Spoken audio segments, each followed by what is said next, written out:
warahmatullahi wabarakatuh. Sebelum itu, perkenalkan nama saya Bima Pamungkas. Saya berkuliah di Universitas Islam Negeri Sultan Syarif Katsina Riau di Fakultas Keguruan dan Tarbiyah, tepatnya di jurusan Pendidikan Ekonomi. Baiklah, di sini saya akan membahas materi mata kuliah tentang statistik penelitian pendidikan. Di sini saya akan mentelaah 3 ukuran pemusatan data. Sebelum itu, mari kita lihat cuplikan penjelasan dari saya.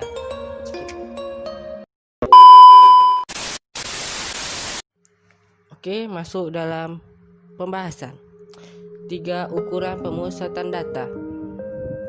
Di sini, apa sih itu 3 pengukuran pemusatan data? Adalah salah satu aspek yang paling penting untuk menggambarkan distribusi data. Ada nilai pusat data pengamatan atau central district.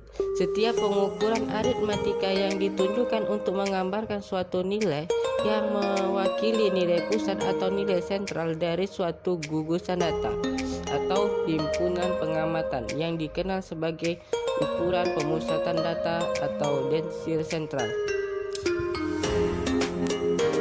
Oke, kita masuk kepada materi main, yaitu salah satu pengukuran pemusatan data. Main disebut juga dengan rata-rata hitung, adalah merupakan metode yang paling banyak digunakan untuk mengukur ukuran densil sentral. Min dihitung dengan menjumlahkan semua nilai data dan pengamatan, kemudian dibagi dengan banyak data. Di sini ada keterangan contoh.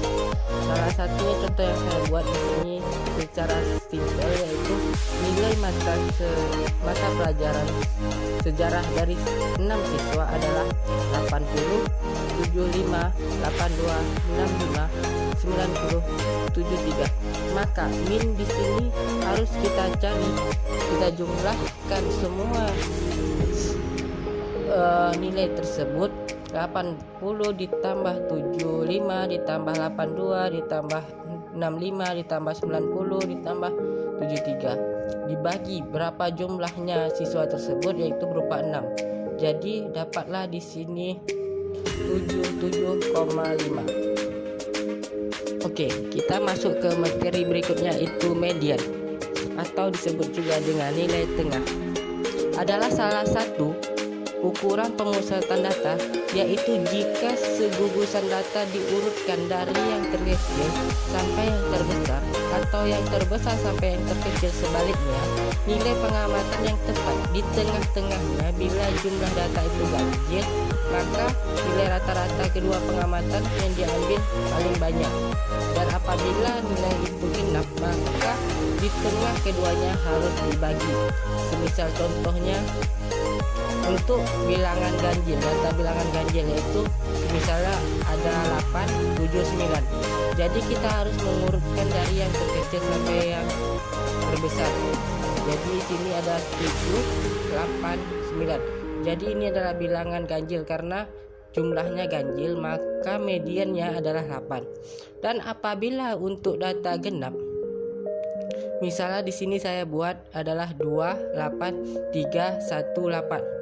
Jadi kita harus mengurutkannya dari bilangan yang terkecil 1, 2, 3, 4, 8, 8. Karena jumlah data genap yaitu 6, maka median yang terletak pada rata-rata 2 nilai pengamatan yang di tengah, ya itu data ketiga dan keempat, maka mediannya yaitu 3 ditambah 4 dibagi 2, jadi nilai tengahnya adalah 3,5.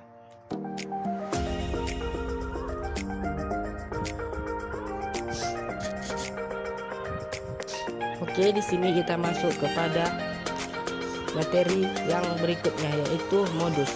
Di sini modus bukan adalah modal dusta, tetapi dari statistika. Modus adalah nilai yang paling sering muncul dalam suatu data statistika, atau modus juga merupakan nilai mayoritas atau nilai yang berfrekuensi paling tinggi.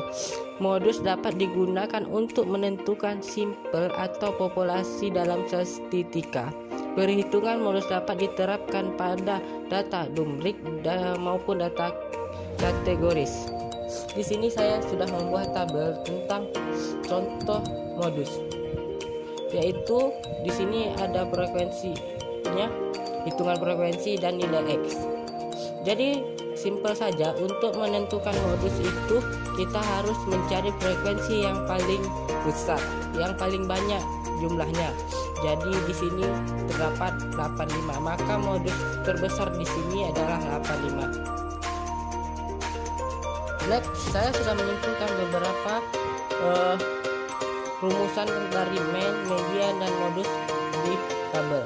Mungkin teman-teman bisa melihat di sini simpel dari rumusan tiga ukuran pemusatan data tersebut.